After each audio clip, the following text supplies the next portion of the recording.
Hey, I'm Jess. Hi, I'm Ryan, and this is Your Therapist is Not Okay. Today we're taking a listener question from our Instagram, and her question was, how do new therapists deal with imposter syndrome, and how can they build confidence?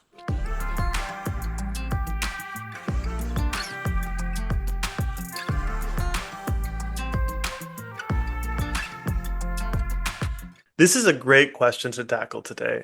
It really is the perfect foil for our last episode, where therapist listeners may have been left wondering, wait, am I one of the good therapists or not? You can imagine some therapists listening being like, oh man, what gives? I think it's something that might pop up in many or even most therapists' minds. It's kind of a natural thought. There's so much imposter syndrome, really, Yeah. that shows up in the world of therapy. So, to just kind of briefly introduce this topic, imposter syndrome has been spoken about more and more in pop culture, and kind of around the idea of therapy and other fields as well. It's really entered a common vernacular. But if anyone is not as familiar with it, I'll just say imposter syndrome is basically just this kind of internal doubt or thought that, like, I'm not actually who I say I am or who people think I am, or maybe I'm not actually good at my profession or hobby, or it could really apply to anything. And leave people sitting in a lot of uncertainty, discomfort, negative thoughts about themselves. And we certainly notice this showing up for therapists. I think you're right. When you're talking about the therapy room, Ryan, I'm really curious about how you might think therapists show up. Like what would actually be going on for someone walking into this space and worrying that they're doing a good job? Like Hmm. what's going on for them? Yeah, it could be really many different things. It's going to be very much person to person. And a lot of it butts right up against the whole concept and theme of this podcast. So if you remember that your therapist is not okay, and none of us Mm, really are, yeah. then you know just kind of recognize and connect that with the fact that on any given day your therapist has all kinds of myriad things happening just like you do, right? Maybe they're having a fight with a partner, or they're falling out with a friend, or maybe things are going great in their world. Maybe they're having some mental health symptoms that day. Maybe they're feeling a little extra anxious. Maybe they're having a down day. All these different reasons. And then the therapist is thinking about, that internally, maybe between sessions or before they're starting work. And there can be this thought of like, if I'm not okay, like how can I help anyone? Am I Mm. really this person that knows how to support and heal? To those kind of like self-doubting things. And you compare some of that against, we've talked about this veneer, this kind of like lauded idea of what a therapist could be, or is supposed to be. And so with that, um, I don't look like Freud. Maybe a bad example. I'm a little Freudish. Um, You really are, I'm a actually. white person with a beard. A And you're getting older lot of too. German descent, and thank you so much, Jess. I'm just adding my little quips in there. Yeah, so if you're comparing against some of those ideas, whether they come from old models like Freud or Fritz Perl or any of these various people that started therapy, um, and then the more modern ones of what therapists look like on TV. And maybe you don't look like that. Maybe you don't speak like that. In a lot of cases, maybe there's no common examples of people who are your gender identity or ethnicity, or nationality that are shown in therapist media. So there can be all kinds of reasons that we start to have these thoughts of like, wait, am I really a therapist? Am I really a good therapist? And for a lot of new therapists coming in the field, they're probably also seeing how their supervisors are doing it or their peers are doing it. I think a lot of times clients don't realize that when you're a new therapist, there's a lot of weird competition. Like seeing how your peers are like catching on to how to listen well, how to give the right insightful answer. There's also an hours game that a lot of students can get into. Every new therapist needs a certain amount of hours. Every program's different for how many hours, but it's usually around 160 to 200 plus hours you need of direct clients hours before you can kind of go out on your own or graduate. There's other requirements with the program, but that's kind of what you would need to see a client. And so that means every time a client shows up, you get one check mark, one point, 1 hour. And when they don't, you don't. And it can feel like almost a competition of who gets the most points. On WhatsApp, they'll be like, how many hours are you all at? And it can feel like a pretty shaming question if you're not there. And I remember having a feeling of just absolute panic in my very early days of starting practice, um, and hoping clients would show up. Um, Looking out the window, like hiding behind a plant, actually, and looking out beyond the plant to see if my clients were coming. And every time that I'd see them kind of coming around the corner, I'd be really excited because it felt like I was a good therapist at that moment. And Mm, when they didn't show up for whatever reason, instead of wondering what it was about what went on in the client's life, I took it so hard. And I just mm, thought it must be because I screwed up last session or I was doing something bad. When you're a new therapist, it's very hard to separate what you're doing as a therapist with how a client is on a day-to-day basis or what they're going through. It can almost feel pretty selfish in some ways because we're constantly wondering about doing a good job. And I think that kind of links into a point that I've been interested in is this idea of a lot of new therapists who come on the field want to be impressive. mhm. They want to make progress. And I think this is a way for them to feel like not only that they're doing a good job, but maybe trying to mitigate that imposter syndrome or complex. And I'm Mm. curious what you make of that, if you agree. Yeah, I think there's a tricky balancing act that all therapists and especially new therapists grapple with in between being introspective, wanting to be, reasonably critical of how they're understanding their client, challenge themselves a little bit, and also be confident in that like they are doing the best that they can. So those things really kind of come into conflict, and it's difficult to find a balance. And one thing that comes to mind when you're talking about studying and being with a cohort of classmates is, yes, I would agree there's very much like a performative kind of aspect that shows up sometimes in understanding theory or doing hours, etc. And Mm, everyone will have different strengths with that too, um, which is important. It's important that therapists be different from one another and don't all understand and work with the exact same theories and tools because there's all kinds of different clients that mm, listen and speak and understand in all kinds of different ways as well, and that will respond differently to different therapists' approaches. And that was one of the things we encouraged in our last episode was like find the therapist that feels like the right fit for you. So thank goodness we're not all the same cookie cutters, yeah. because our clients aren't. So I think there's kind of that really difficult transition from first learning how to listen in the way that's kind of like informed to you from your trainers, but then make it your own. And when, at least in my experience, when I was starting to kind of make it my own, that's when a lot of imposter syndrome was coming in. I wanted to do a good job, and I was told this is what a good job looks like. And then Mm, I had to expand my frame a little bit to still do the things that were needed, but do them in a Ryan way, in a way that was like, they said like this is a really helpful question to ask, or maybe you could ask this there, mm, and maybe that would even come from my supervisor of like, have you asked them about this? And then the way to really become, in my mind, a strong therapist is to take and consider the advice from your supervisor and from other people you consult with, but then make it your own.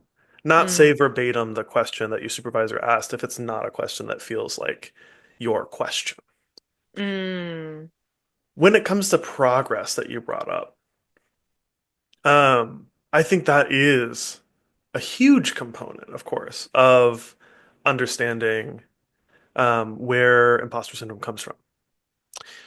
Therapy, I often tell trainees, is just one of the most uncertain fields. There's not a clear way that we get to know, like, okay, you checked boxes 1 through 5, so now you've done a good job and your client is going to be fine. A lot of it is in reality just very amorphous. Progress in therapy tends to be very nonlinear. It can be a lot of Mm, chaotic ups and downs. mm. Um, so that I think is just crucial to take into consideration, just to know that we are in this state and we're working on our skills to be in the state of what we call not knowing. Being able to sit with and tolerate uncertainty. And certainly that can become difficult, confusing. That can be a place where imposter syndrome comes in because it's like, well, if I don't know the answer, what am I doing here? When we don't know what's going on in a therapy room, it's so tempting to want to control, to want to feel like we can have some mastery over it. It can almost fuel our aspect of feeling like an imposter or not being able to hold a space when I guess, when we don't know what the right word is next, or we don't know where a client's going.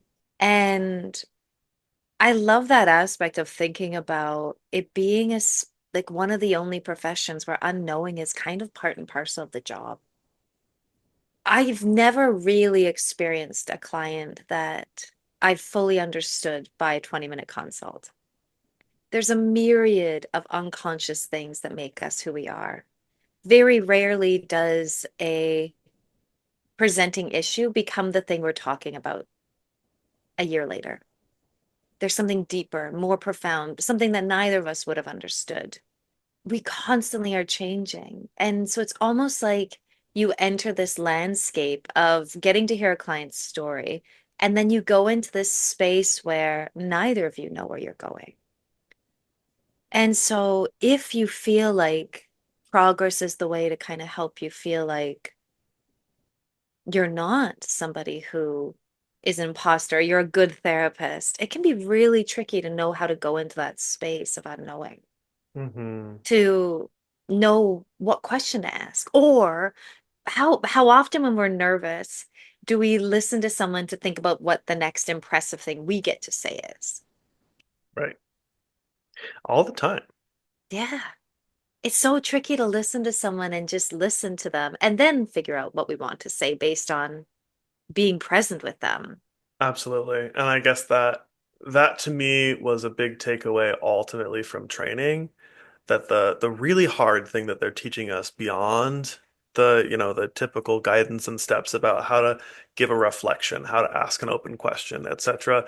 That's the relatively easy part of the listening. The hard part, the thing that we talked about last time being built through these challenging large group settings and things like that, is building our capacity to be comfortable with not knowing. Mm, And for me, there's this kind of exchange between me and a client where I'm tolerating my own not knowing and tolerating their not knowing in order to help them gradually build that skill as well. Because you don't come into therapy and then get all the answers about your life. And like, oh, and if I do X, Y, and Z, then everything will be good. You're going to talk to us about maybe you're going to talk to us about how to communicate in a relationship. And mm, you might come out of there and communicate really well. That doesn't mean any of us involved know what the outcome will be. no. The outcome is still fully uncertain. Yeah. And it might take you years to figure out as a client how to do any of these things. It's why in our episode about not giving advice, that felt so important for us. Hmm. But I think that this is something kind of interesting that you're kind of linking, is that clients also come into therapy demanding progress often, right? Yes. Uh, Tell me what's going on. Help me. I'm paying you. Please help me. And I think sometimes we might treat a therapist like we would a doctor. Like if I have an ailment and I go to see my doctor, I'm hoping that there'll be a certain medication or blood work I can do that's going to fix me. Tell me what the problem is and be done. A lot of supervisees come into me saying that the client really wants to be able to have this solved and is wondering like how long it'll take or why are they not fixed yet? All that kind of stuff we've been talking about in last season. And it can be really hard if you're wanting to be impressive to feel like you're not failing the client at that point, Hmm. to not sit with their own discomfort about not having an answer and be able to hold all of that, to sit with that uncertainty. And it can be really hard for a therapist, maybe that wants to be impressive or fears that they're kind of an imposter, to not feel like that's a critique on their work, on who they are. Got it. Got it. Okay. So then I know what I often would share with trainees or myself, anyone who's struggling, because this isn't a once and done kind of process. This is, as we've said in other episodes, this is like an iterative thing. This is something we come back to and rework over and over again.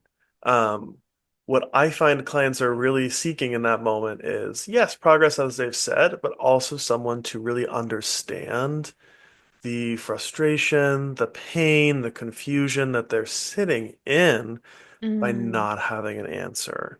yeah. Um, that we can't usually give. We can almost never give that answer that's like, okay, click, and it's done. Like we've said on so many different topics, these things are really much more of a process about getting to know yourself, getting to know your coping. And that's not the fun answer.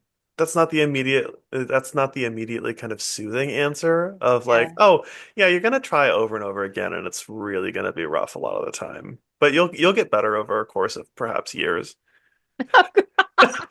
Perhaps years. Perhaps years. I'm being a little, dramatic there for effect or whatever. It can certainly be faster than years.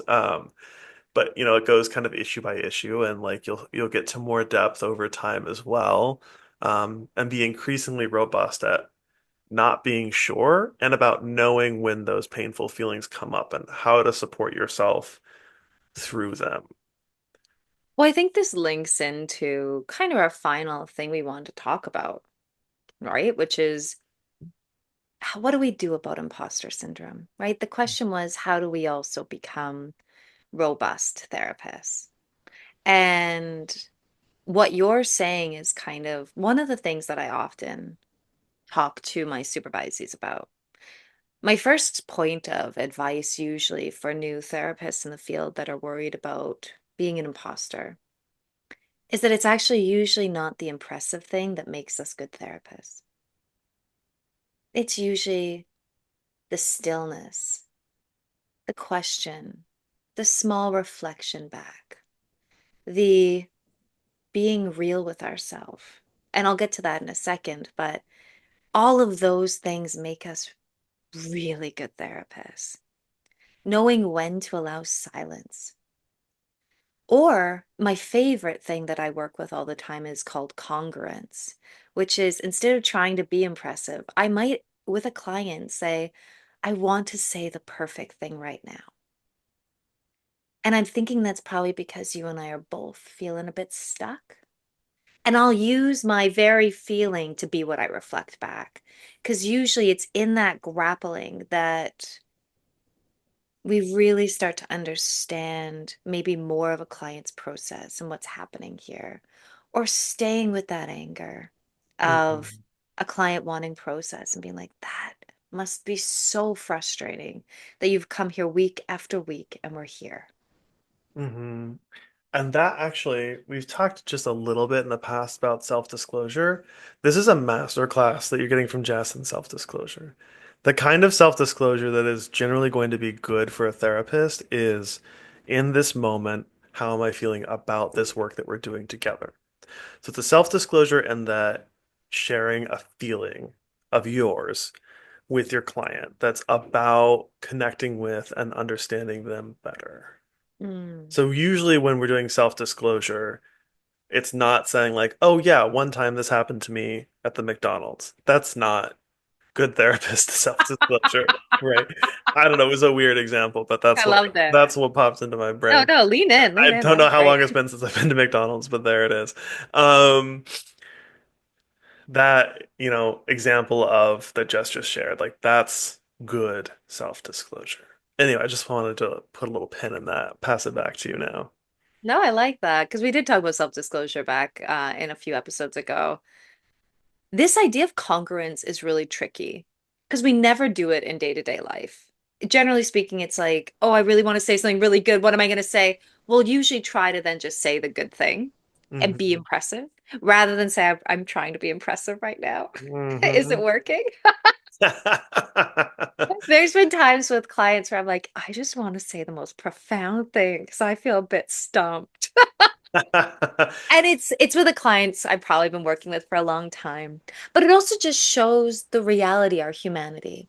A good therapist is someone who can just be human without performance, not necessarily giving away our own past, but using ourselves in the place of Mm, therapy. That is very important to remember. And I'm going to link back to something you said, Ryan, with a piece of advice that I was given when I was first starting out. It's kind of similar to yours in Edinburgh when you were doing your training. I was really nervous about doing my doctorate just because that, again, has that kind of thing. And this is so important to me.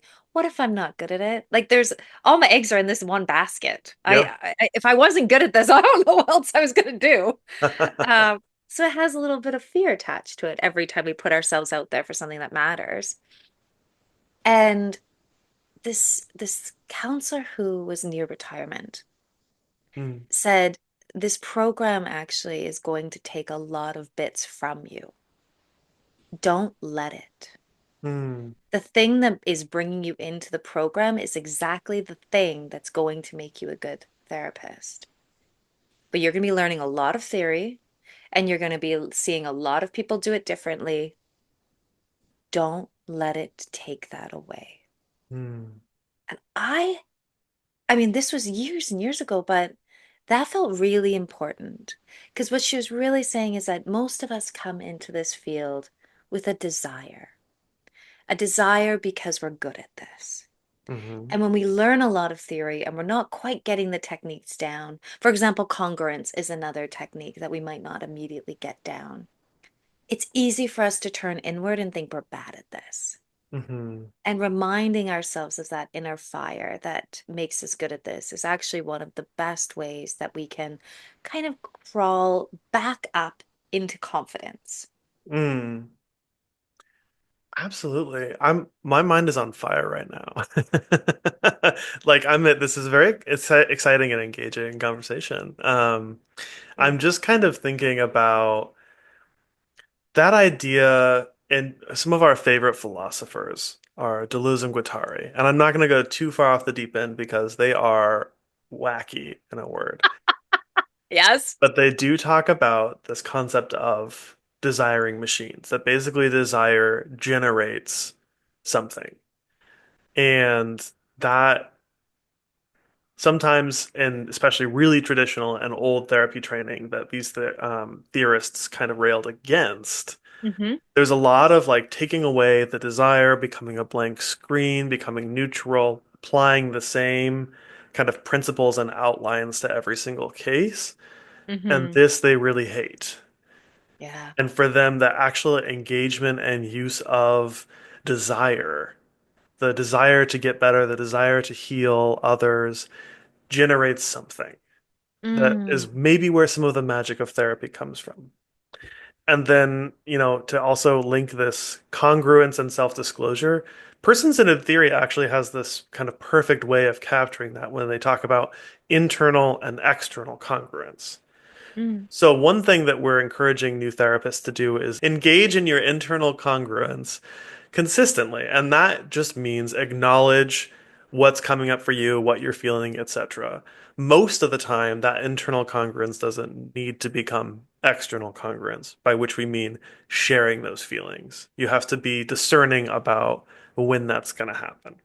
Mm. Um, but all of this is kind of linking back to that idea of desire and wanting to be a therapist reminds me of something you said when we were planning this, and that's the shadow side.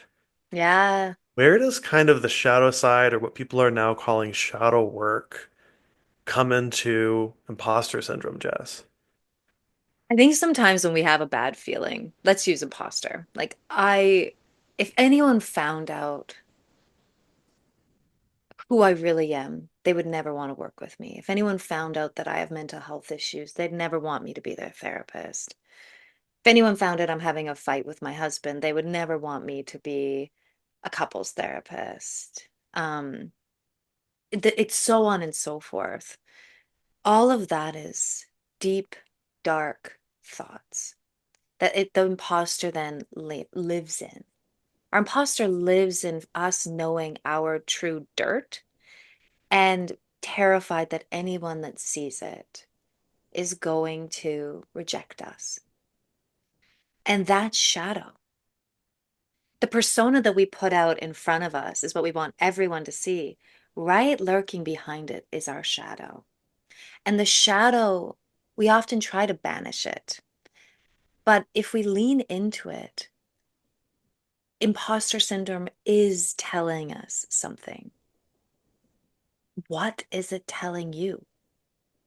What are you afraid of? That's the work. Hmm. Lean into it.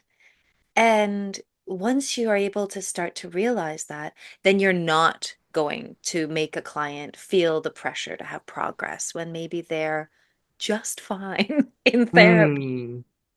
Maybe you're not going to try to seem like you're the best therapist or hide yourself, but actually can get the help you need because getting the help does not mean you're a bad therapist. All of those things.